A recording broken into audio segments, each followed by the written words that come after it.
All right, let's just jump right into this explainer. I want you to imagine something with me for a second. What if, starting today, literally every boy and man in the world just suddenly became completely emotionally honest? No more throwing around a fake, I'm fine. No more hiding real pain behind, sarcastic jokes. No more pretending to be invincible 24/7. Imagine a teenager just looking at his buddies and saying, "Man, I've been feeling really lonely lately." Or a dad admitting to his family, "I'm just mentally exhausted." Or a guy looking at his partner and confessing, "I am terrified of failing in life." So, ask yourself, what would actually happen if guys started expressing their feelings like that? Would society finally get them? Or would we suddenly be hit with this really uncomfortable truth that nobody ever actually taught them how to be human, only how to be useful? Because here's the thing, this massive emotional suppression, it doesn't happen by accident. Right from childhood, most boys are fed one incredibly dangerous everyday phrase, man up. I mean, it's just 2 words, but they've silently trained millions of boys to basically bury their emotions alive.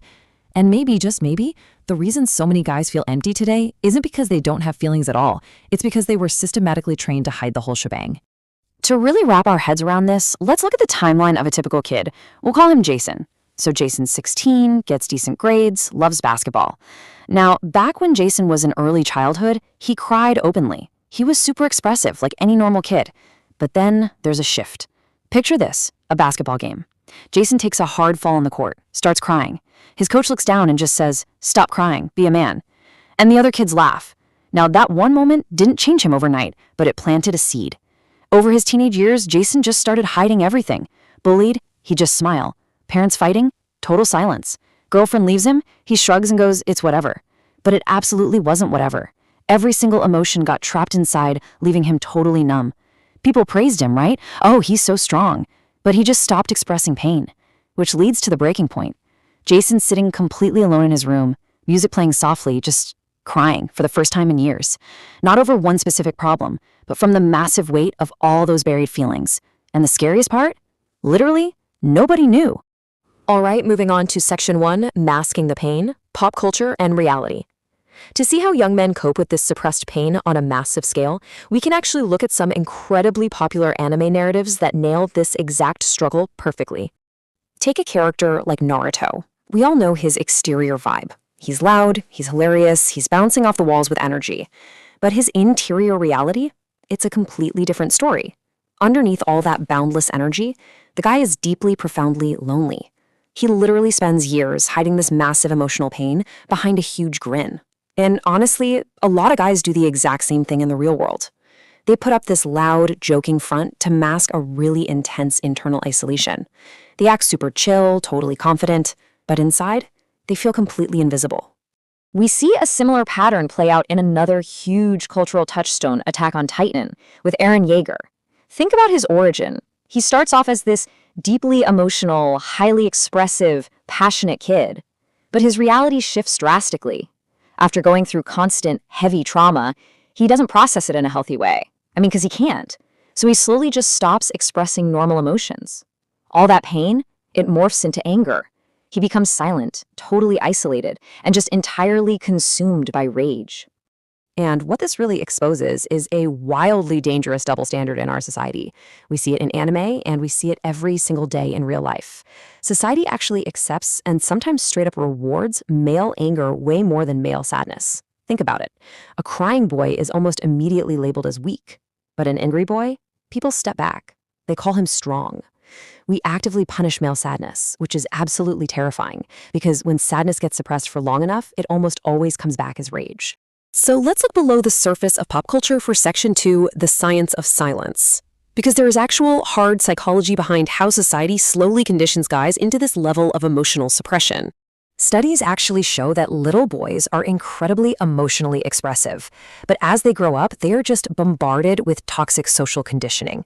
You know the phrases, don't cry, be tough, handle it yourself, men don't show weakness. And guys, this isn't just terrible advice, it literally, physically, and neurologically trains their brains. Over time, the brain just adapts to that harsh environment. Instead of expressing how they feel, they learn to entirely disconnect from it. Psychologists actually have a clinical term for this whole phenomenon. It's called normative male alexithymia, And this is a super crucial concept to grasp. It basically means that a lot of men genuinely struggle to even identify or express their emotions. Like, they can usually recognize anger, sure, but they completely lose the vocabulary for things like grief or feeling inadequate or just being completely overwhelmed. And it's not because men are naturally emotionless or biologically incapable of feeling. It's because society specifically conditioned them to be that way. Numbness isn't their nature, it's their training. And because of this training, guys end up developing some hilariously terrible coping mechanisms. Just look at the total disconnect between what a guy's actually feeling and what he does. A guy could be literally collapsing inside emotionally, but what's his reaction? He'll shoot his buddy a text like, "Lol, yeah, I'm good." Male friendships are wild like that.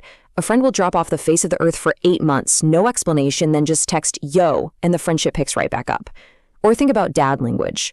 A dad would literally step in front of a train for his kids, but he struggles to just say, "I love you," so instead he hits you with the classic, "Drive safe."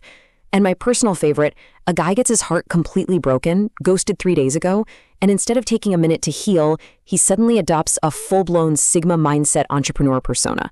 It's kind of funny on the surface, but underneath it is a profound, exhausting avoidance of vulnerability.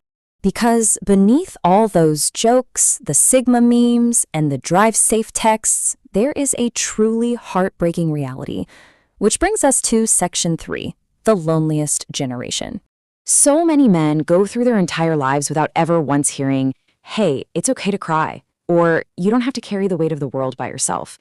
Because being vulnerable was punished so early on, guys have basically just learned how to survive, not how to be emotionally healthy, just survival. They distract themselves, they throw themselves into work, play video games for hours straight, obsess over the gym, doom scroll endlessly, or turn to alcohol. They will choose silence and distraction every single time over finding one safe space to just admit, "I'm not okay." And the tragic cost of all this silence is just immense. We're talking skyrocketing depression rates, extreme loneliness, severe addiction, and violence.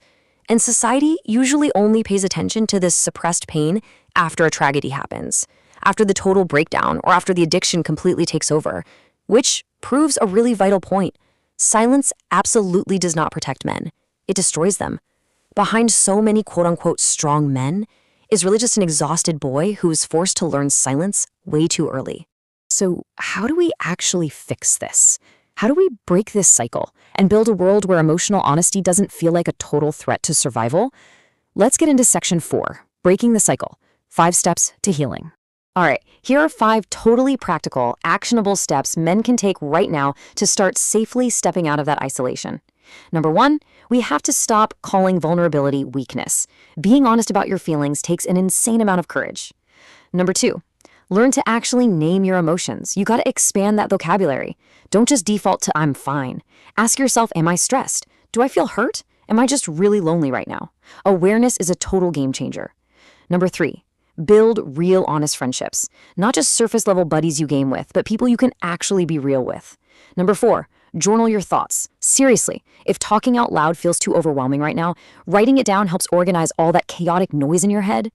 And number 5, just tell one honest thing to someone you trust. Just one. Emotional healing doesn't start with being perfect. It starts with just being honest. I want to speak directly to the guys checking out this explainer right now. Look, maybe you were taught to bury your emotions so deep that you literally forgot how to let them out. But please remember this.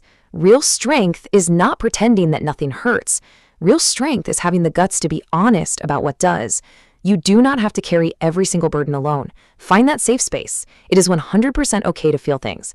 That doesn't make you weak for a second. It literally just makes you human. So let's wrap up with one final thought for you to carry with you today. When was the last time you were truly, completely honest about your pain? Really think about that for a second. And more importantly, who can you share this explainer with to help break that silence starting right now? Thank you so much for exploring this with us. And hey, I challenge you to take that very first step toward emotional honesty today.